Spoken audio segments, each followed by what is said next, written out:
Hello, good morning students. मैं doctor चेतना भारद्वाज आज फिर से आपके साथ हूँ। कल हमने थॉर्नडाइक के मुख्य नियमों का अध्ययन किया था, जो कि 3 थे। पहला था तत्परता का नियम, दूसरा अभ्यास का नियम और तीसरा प्रभाव का नियम था। वो प्राथमिक नियम थे और आज हम पढ़ेंगे थॉर्नडाइक के सेकेंडरी लॉज पढ़ेंगे, सीखने के गौण नियम, जो कि थॉर्नडाइक ने 5 बताए हैं, जिनका अध्ययन हम आज करेंगे।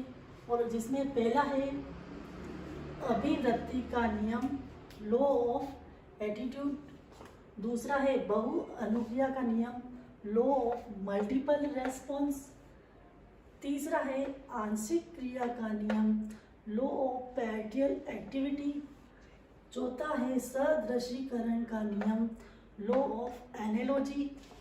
और 5वां है साहचर्य परिवर्तन का नियम, लॉ ऑफ एसोसिएटिव शिफ्टिंग। इन 5 का हम आज अध्ययन करेंगे, क्योंकि प्राथमिक लॉज के साथ इन सेकेंडरी लॉज की भी सीखने में आवश्यकता होती है। तो हम अध्ययन करेंगे। पहला है अभिवृत्ति का नियम। अभिवृत्ति के नियम को मनोवृत्ति का नियम भी कहते हैं। थॉर्नडाइक ने स्पष्ट किया है कि यदि सिखाई जाने वाली सामग्री और सीखने के प्रति सीखने वाले की अभिवृत्ति सकारात्मक होती है तो वह बालक अनुकूल सीखता है।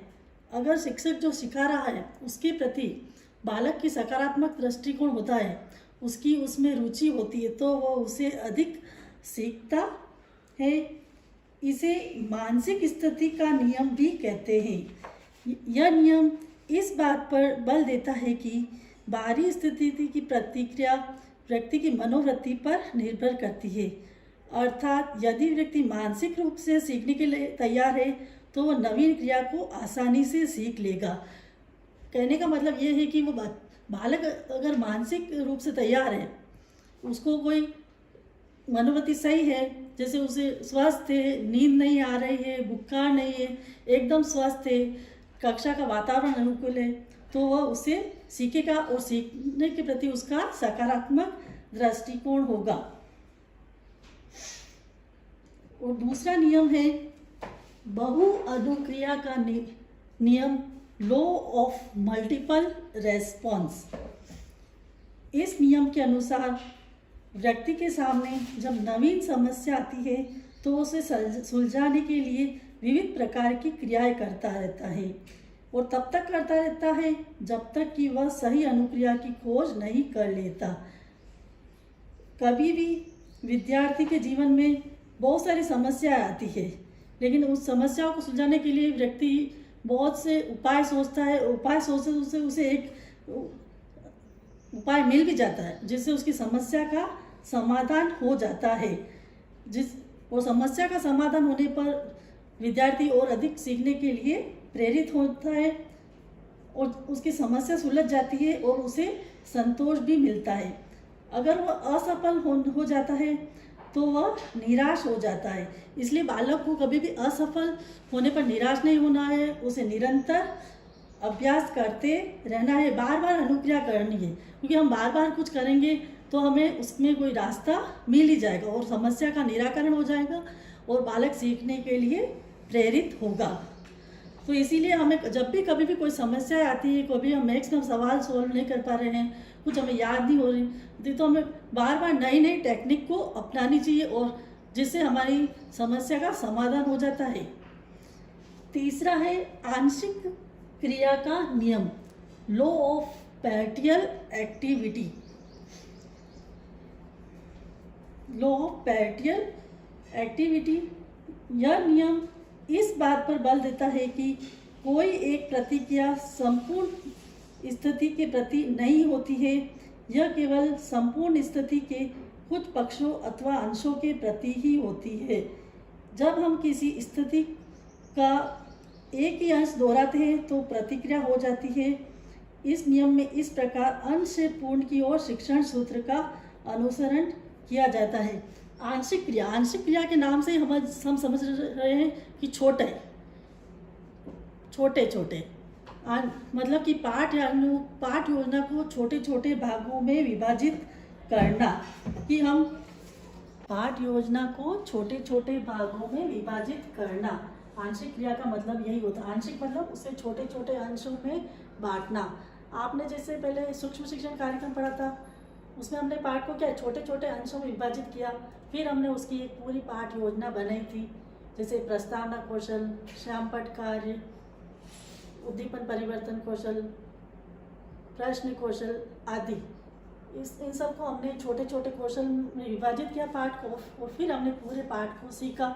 इसी तरह हम पाठ को छोटे छोटे भागों में विभाजित करेंगे तो हमारा शिक्षण प्रभावशाली रहेगा और बच्चा अधिक सीखने के लिए तत्पर रहेगा। चौथा है सदृशीकरण का नियम, लॉ ऑफ एनालॉजी। सदृशीकरण मतलब उसके समान, मतलब जैसे स्टूडेंट ने पहले कोई समस्या देखी है और ठीक उसी प्रकार उसके पास दूसरी कोई समस्या आ जाती है, तो वह वापस उसका माइंड उधर लगाता है कि मैंने पहले ये समस्या का समाधान किस प्रकार किया था। तो इससे भी बालक सीखता है, क्योंकि उसे नए नए अनुभव प्राप्त होते हैं। जीवन में हमारे साथ भी कई घटनाएं होती है, लेकिन हम वापस उसका अनुभव करते हैं, हाँ मेरे वक्त मुझे उस समय में समस्या आई थी, ये समस्या उसी के सदृशीकरण की जैसी है, तो मैं इस समस्या का समाधान कैसे करूँगी। तो अनुभव से ही बालक सीखता है, इसीलिए बालक को नए नए अनुभव से सीखते रहना चाहिए और उसे याद करते रहना चाहिए, और भविष्य में जब ऐसी ही कोई समान घटना उसके साथ घटे तो वो उसे उसके ऊपर लागू कर दे, जिससे उसे संतोषजनक परिणाम प्राप्त होगा, प्रभावशीलता रहेगी और बच्चा सीखने के लिए तत्पर रहेगा। पांचवा है साहचर्य परिवर्तन का नियम, लॉ ऑफ एसोसिएटिव शिफ्टिंग। इसमें मतलब ये साहचर्य परिवर्तन का नियम मतलब लॉ ऑफ एसोसिएटिव शिफ्टिंग, मतलब कि शिफ्टिंग से अपन समझ रहे हैं कि बदलना, चेंज करना, इधर से उधर जाना। जैसे इसके लिए, इस नियम को समझाने के लिए थॉर्नडाइक ने एक प्रयोग किया था। आप सब भी जानते हैं कि थॉर्नडाइक ने बहुत सारे जीवों पर प्रयोग किया था, बिल्ली, कुत्ते, चूहे आदि पर इस नियम को समझाने के लिए थॉर्नडाइक ने एक बिल्ली पर प्रयोग किया। उसने ऊपर एक मछली लटका दी और बिल्ली को स्टैंड अप कहने के लिए उसको सिखाना था। तो इससे क्या हुआ, बिल्ली ये सीख गई। फिर थोड़े दिन बाद क्या कहा थॉर्नडाइक ने, किया कि उस मछली के टुकड़े को हटा दिया, और जैसे ही थॉर्नडाइक स्टैंड अप बोलते थे, बिल्ली उसके लिए खड़ी हो जाती। तो यानी कि वह उस मछली के टुकड़े की जगह वो संबंध स्थापित हो गया। यही साहचर्य परिवर्तन का नियम है कि हम किसी दृश्य सामग्री, श्रवण सामग्री आदि को लेकर भी हम स्टूडेंट को सिखा सकते हैं। धन्यवाद।